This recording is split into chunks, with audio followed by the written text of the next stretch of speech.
From Times Live. Mr. President, I know we've labored on this point around the Justice Minister and VBS. But given what has happened, what is your perceived, rather, do you not perceive that there is a conflict of interest which has risen due to this loan issue? And do you not think that it imposes on you to take swift action to conclude this matter? My second question is whether the door is still open for other parties to join the GNU, for instance, the EFF and MK party. And Mr. President, my last question is around SOEs. There's been a debate in the past around your office holding so much power and taking so much power to your office. And now we have this bill that is going to Parliament around a holding company, which will be, according to the bill, will be also vested with you. We know that your party has a penchant for releasing or recalling presidents very early. And given that, Mr. President, you have a limited window and you have a limited time, legitimate or not, there is someone who's going to come after you. Do you not have any fears that this leaves us, it would leave us to a point where we could have a reversal to state capture when someone comes after you, succeeds you? And also there's been talk about Parliamentary Portfolio Committee in terms of holding the presidency to account. What is your perspective on that? Justice, attending to this matter. I've now received the report and everything else, which I'm examining. So that issue is being addressed, and I've asked for time, space, so that I can apply my mind to all this. I asked the minister to give me a report, which she has now done, and so that matter is being addressed. The issue of other parties wanting to join the GNU. When the negotiations ensued, we did say open to discussions with other parties. And in fact, the ANC was the one that really led the process in inviting parties. And all parties were spoken to without any exception. And those that in the end did not find their way clear to participate, it was really by dint of not really fully subscribing and accepting all the key elements of the statement of intent or wanting to work with others. So those that did come in also a bit late in the end, as we constructed the GNU, particularly the executive, we had run out of time and space, so they are part of us. In the legislatures, we work well together, so that is to be welcomed. Now, in the end, any party that may want to be part of this, they have to come forward. They have to say, we also now want to be part of the government of national unity, and we will listen to them, and we will see the extent to which they are able indeed to subscribe to what we have decided should bind us together, which is the principles that are set out in the statement of intent and everything else that goes with that. The issue of a parliamentary committee for the presidency, I did say in Parliament that that's a matter that we're going to give attention to. It's been expressed over a number of years, and we are going to be examining precisely how that would work. So that matter is under review.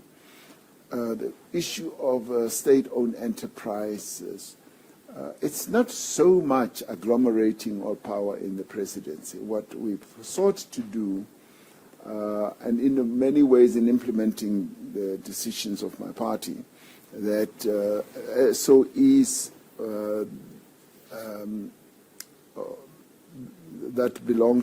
that have policy accountability to ministries should revert back to their ministries, which is exactly what we have done.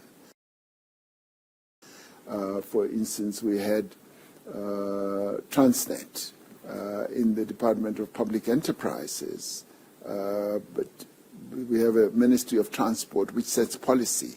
We have said that it will revert back.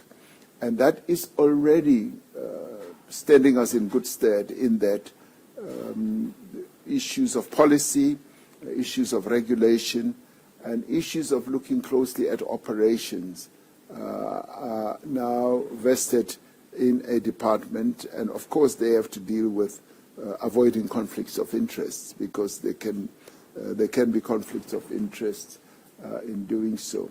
What we are seeking to do is to have a coordinating structure through the holding company that we want to set up. It's a coordinating structure that will give us all line of sight of precisely what is happening in all the entities, and also to have a measure of uniformity where that applies. For instance, in board appointments, how do you get boards to be appointed? And in dealing with, say, things like board remuneration, in dealing with things like governance, dealing like things like financial reporting. So all these things at the moment are very different in relation to a variety of institutions. And having just come back from China, they have a structure that coordinates their state-owned enterprises, and it works extremely well.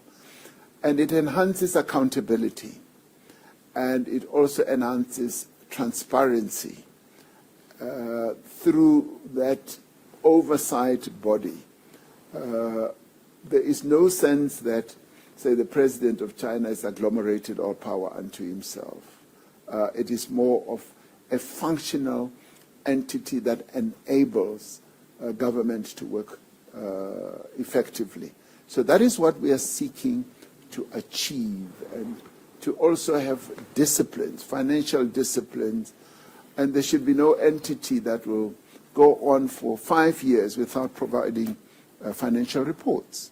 So that is then brought to light at the holding company level, because you're directly accountable for what you do. But in the end, yes, the ministry sets policy, and the policy has to speak to the overall overarching policy of the nation, of the country, as we move forward. Carol asks, how much time do we have? Now, you know, the so-called Ramaphosa was based on the hope and that we are now in a new era. Yes, we're dealing with a variety of things. Right now, the era that we are in now is based on a number of realities. And some of those realities have to do with what we are doing in a very direct way in government. It is based on, say, we're going to have reforms. And this is what we can pivot our hope and confidence on.